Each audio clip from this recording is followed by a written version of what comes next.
Hi, so this video today is about my disability group and revising after the Easter break. We've just had a new session on Friday, continuing on the possession front, and also just after our tournament just before Easter as well, looking at how we can improve our possession. Obviously look previously at the video of the tournament. So it's just a little bit of a revising of the last session that I'd done on Friday. Again, was possession, sticking with the same theme of keeping the ball, keeping the possession.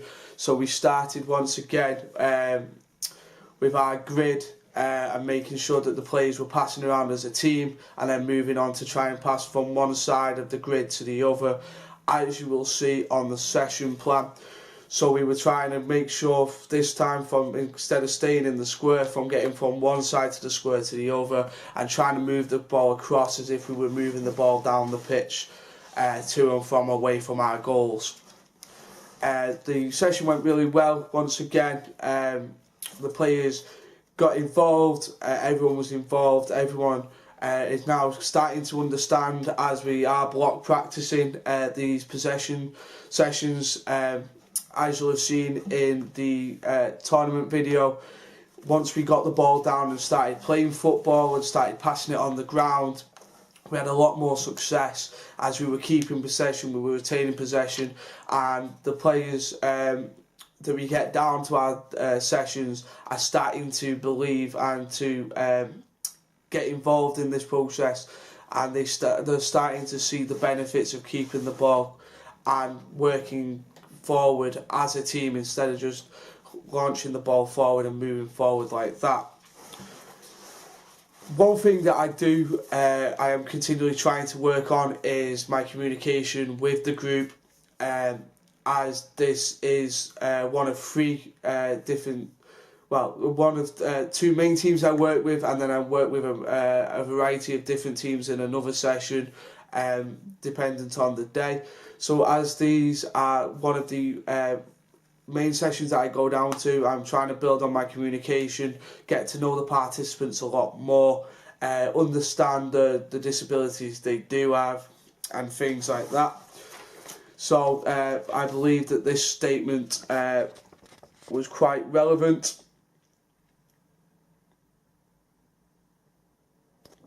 So as you can see, academically, Cregan say, as a coach, you know, we need to have good knowledge of the disability of our participants, how the disability affects our participants, what the players can do,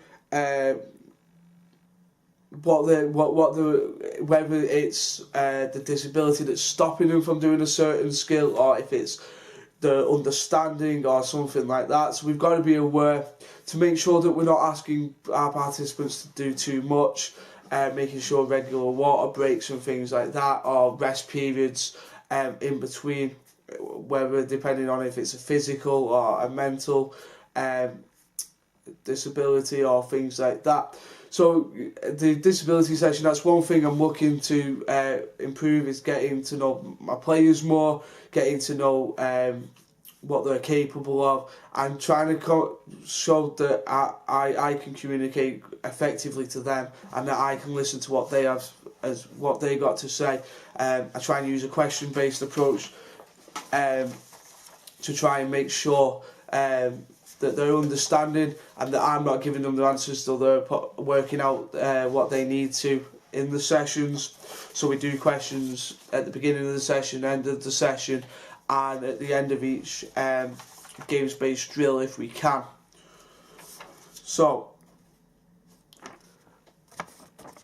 taking into awareness and to account, once again there, of Gavron, making sure obviously some players that we get in are new and haven't had that much exposure to sport, starting off right at the bottom. So we try and work a little bit on fundamentals and trying to gain an idea of where they're at, where we can potentially take them to, and what sort of ability and movement and what sort of coaching they specifically need to improve them as a player.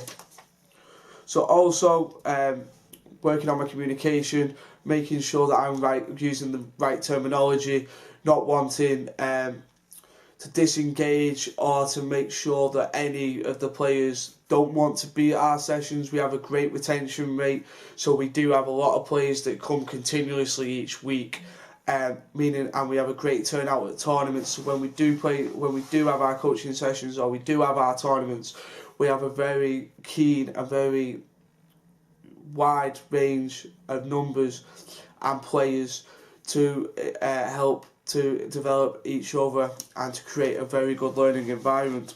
Also, the communication, I believe, is very important for this exact reason.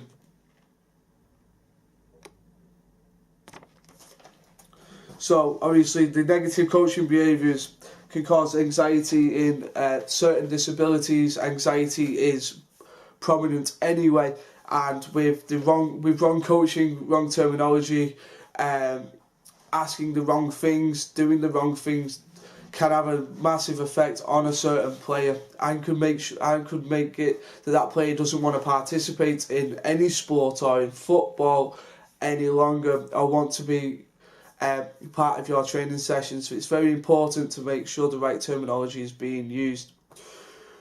So we will continue to work on possession as the team are getting a lot better at it. We're using a more linear approach to it in terms of set drills, but within the sessions giving them a non-linear approach in terms of giving them the opportunity to try new things.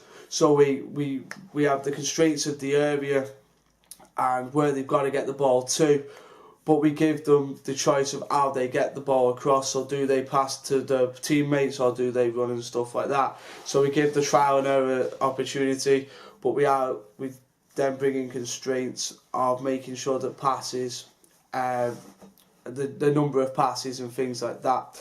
So like I said, the session plan will be on with this video. Look out for the next video next week, and thank you very much for watching.